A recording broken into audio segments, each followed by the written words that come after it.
Hello, I have a pretty severe eye problem. I'm going to pull these down. It's a weird one. The doctors don't know what it is, but they gave me the symptom of a migraine or migraine symptoms, though I don't have migraines. And it runs throughout the body. There's more detail I can go into, but just so you know why I'm wearing this. I had a revelation a little bit earlier, or at least some kind of thought process. When we die, we go into the earth.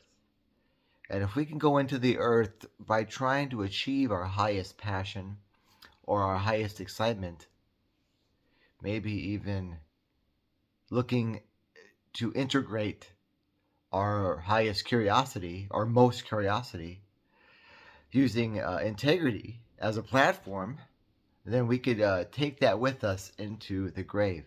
And I'm curious if we were to do that, and we don't, as we're achieving our highest passion, we don't insist on the income or outcome. We don't insist on it. And even when we insist on it, and we will, we'll just recognize that we're doing it and deal with that. I wanted to propose this idea just to see where we would go. If we were to do that as humans, as a human species, or as any animal species, to achieve our passion as we're doing it, we get involved with what we're doing with an excitement, with a interest, like a deep interest, maybe an inner interest, and we can continue building momentum in the moments throughout life. And by not insisting on the income or outcome, we can allow our passion to kind of flow to us, into us, around us. And yet we're still the driver of that kind of idea. And this might be able to be tested if we could somehow determine when people, I would say, get lost in their passion, or be able to demonstrate that they weren't in complete joy, but they weren't in complete sorrow either. So it's good. Well, I wasn't in my complete joy, but I wasn't in any sorrow either. So it wasn't really joy, but it wasn't sorrow. As an example, sometimes we're not looking for, well, it was completely wrong. Well, it actually wasn't wrong. It definitely wasn't right, but it wasn't wrong. So I'm looking for those kind of ideas, and this is speculation. So if we were to do that throughout our time and our moments, so basically to achieve our highest passion and excitement to the best of our ability, some days and weeks we just don't do it. And all we can look to is recognize that we're not doing it. That's how I've been dealing with it. And as we do that, we build momentum. Sometimes it takes a week to get back to that passion. Sometimes it takes a month. Sometimes it's every couple of minutes.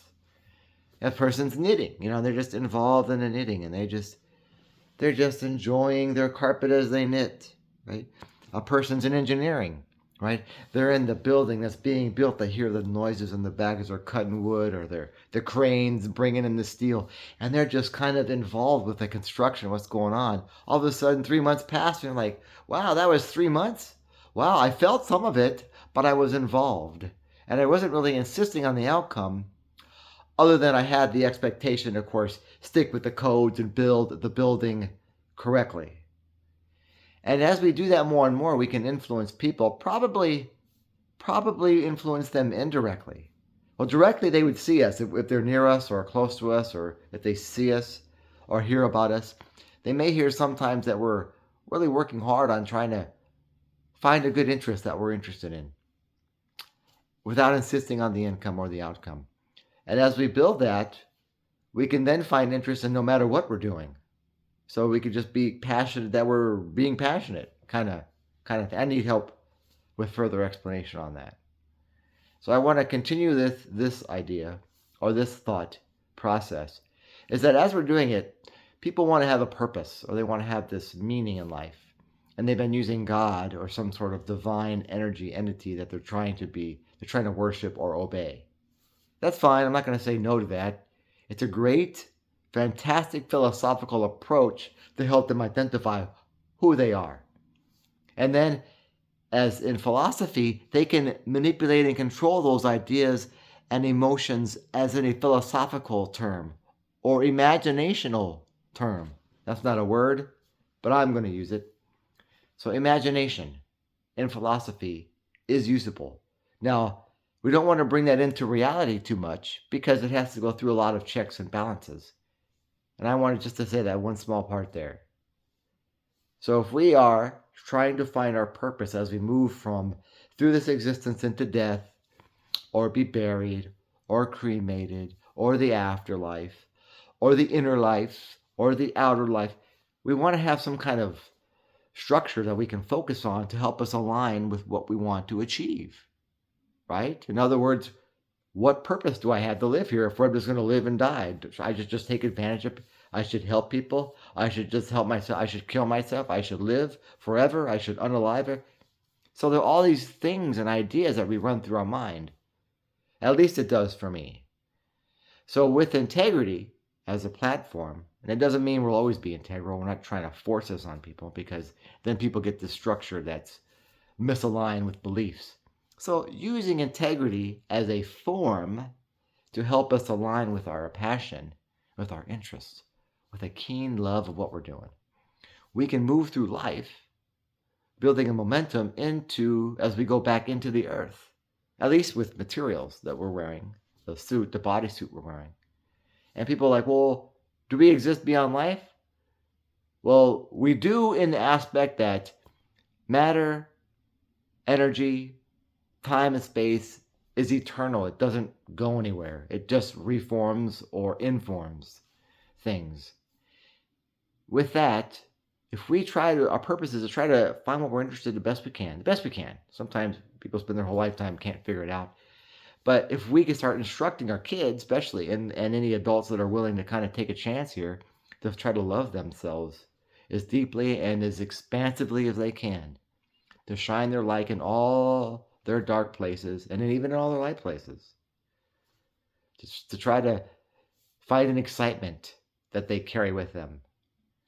And I'm going to just check and see if I'm an excitement they carry with them, a love that they carry with them, and they get buried or cremated or drown in the ocean or die trying to, or be expressed as best as possible, impressed as much as one can by trying to be an eternal being to oneself, trying to be an eternal being to oneself.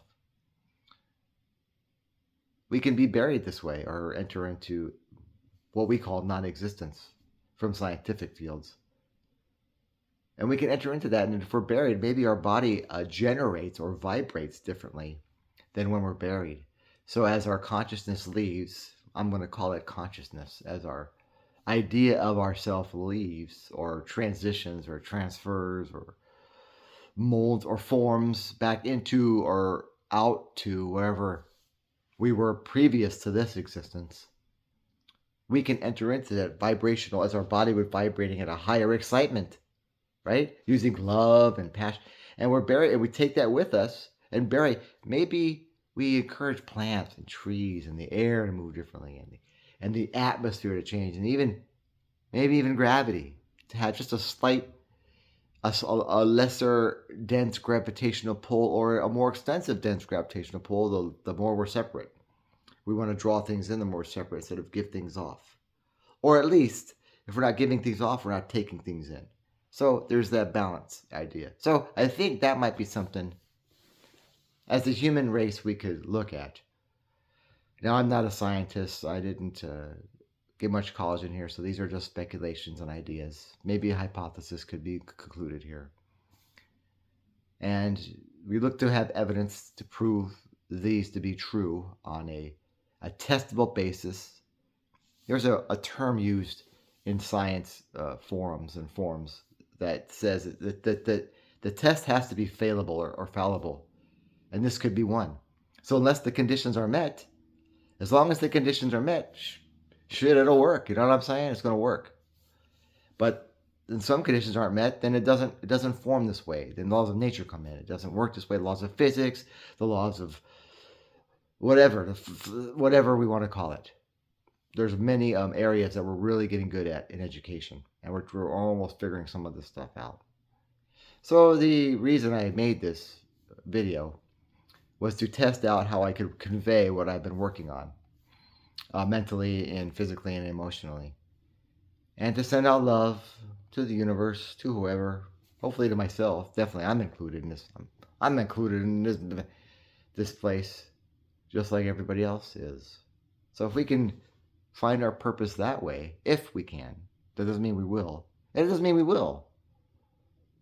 But if we can find out, maybe we can adjust our vibration, mold our arrangements, help our genetics, maybe even alter the DNA in such a way that when we're buried, or even as we're alive, we can help mold and shape people around us and even ourselves into a new species.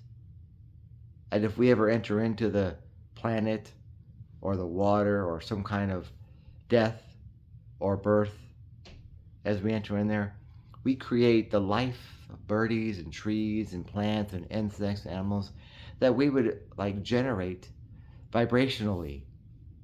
Maybe we even emit a mind frequency, I don't know. An in frequency, maybe. These are just speculations. So this is a test. I'm going to post it. I've only done one run on this. I'm not usually doing tests.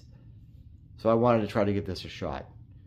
It's just a new idea. I'll send it out. It's probably going to get maybe million and 20,000 kabillion video shoots. Yeah. Okay. So that's all I have. And my name is Vince. I'm just trying this out. Thanks so much for listening. Thanks. Bye-bye.